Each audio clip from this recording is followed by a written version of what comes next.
So if functions in Excel, including SUMIF and COUNTIF, are extremely useful in that they will perform a certain action depending on the results of a cell. However, there is a risk to the way Excel does this. So for example, what you've got here is some part names and how many units were purchased. And here's a bit of a summary where it will tell you that part name AAA, 3 were purchased. How it does that is it goes to the section, it looks for all the AAAs, and then it adds up how many units were purchased.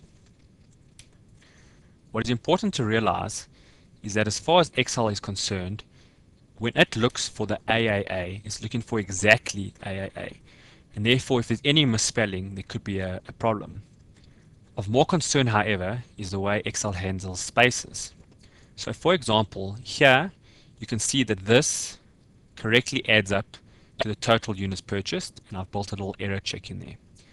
Let's say for whatever reason someone goes into this AAA and adds something that cannot be visibly seen. For example, just add a space. The net result is, as far as Excel is concerned, this AAA space is no longer the same as this AAA, and therefore it does not add it in. And this can cause major problems in a spreadsheet.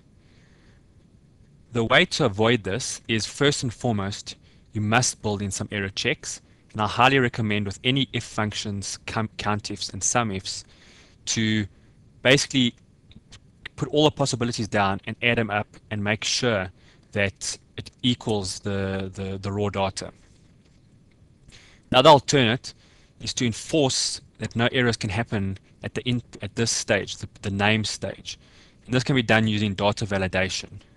It's extremely important that you understand this, because if for whatever reason you had not included these sections here and been able to check it, the only other way to pick up that the Excel was not adding up the correct cells would be to manually do it. And the whole point of Excel is to avoid manual calculations. So it is very, very important to build error checks into your spreadsheets.